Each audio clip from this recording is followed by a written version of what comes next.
For weeks and months, a chorus of conservatives and libertarians have savaged Trump's fondness for tariffs. Tariffs punish your own people, said John Stossel in Reason magazine. Tariffs are taxes, and taxing trade will mean less trade and higher prices, said Senator Rand Paul. The optimal level of tariffs is zero, said Walter Block in the Financial Post. They're not wrong, but like Trump himself, sometimes tariffs are not that crazy. Yes, tariffs are taxes, and taxes are bad. Tariffs tax your own people when they buy foreign goods. Tariffs raise prices and increase inflation. They impede transactions that benefit both sides. Consumers and producers in both countries would be better off without trade impediments. Yes, the ideal level of you see where this ends, right? Is free trade. I mean, that's where this ends. There's going to be free trade between us and the U.S., which is kind of like the very first thing said. We should just have a free trade union. Tying us economically, right? Yeah, which could just be free trade. That's all it really has to be, as long as we can just kind of do business back and forth without any implications, really, that maybe there can be some regulation, but not a lot. But circumstances are rarely ideal. Paradoxically, if you value free trade and economic competition, sometimes tariffs are the best choice. A small town has two bakeries. They offer delicacies of the highest quality. The owner of the Indigo Bakery is friends with the mayor. The mayor uses his office to benefit his friends. He arranges for the town to subsidize the Indigo Bakery. Oh, I'm so glad he's talking about this example. The Indigo Bakery uses its largesse to undercut the prices of its competitor, the Violet Bakery. The Violet Bakery cannot compete. It goes bust, not because its products were inferior, but because it lacked influence in the political sphere. The town breached the first principle of free markets, and the same rule applies to everyone. The same rules apply to everyone. Two car manufacturers are in adjacent country. Each sells its cars on both sides of the border. The government of the Indigo country imposes a tariff on cars from the Violet country. Indigo importers pay the tariff tax Indigo importers pay the tariff tax to the Indigo country's government. Under a 20% tariff, importers pay $20 in tax for every $100 worth of car. They pass on that expense to Indigo purchasers. Inside the Indigo country, the price of Violet cars goes up. More Indigo consumers buy Indigo cars instead. Like the Indigo Bakery, the Indigo manufacturer has an artificial advantage. Of course, the best solution is to remove the tariff, but the Indigo government refuses. It protects its domestic friends.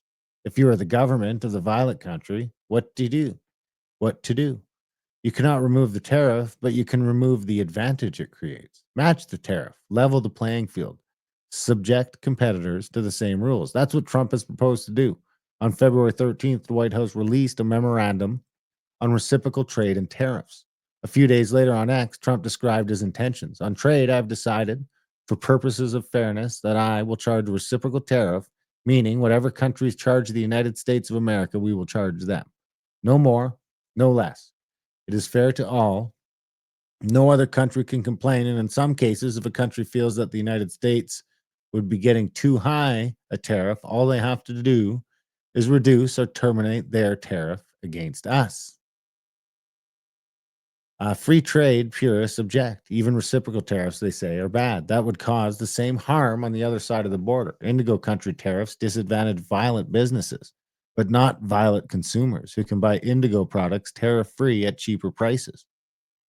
A reciprocal tariff, the argument goes, would increase prices, reduce transactions, and be less efficient, just like the original tariff. But that's the chimera.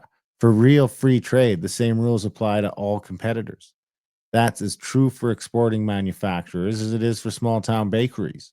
In every country, people both produce and consume. If they don't produce, they can't consume. If Violet workers lose their jobs, they won't be able to buy Indigo cars, even tariff free. Back in the small town, the Indigo Bakery used its windfall to lower its prices, but only until the Violet Bakery went bust.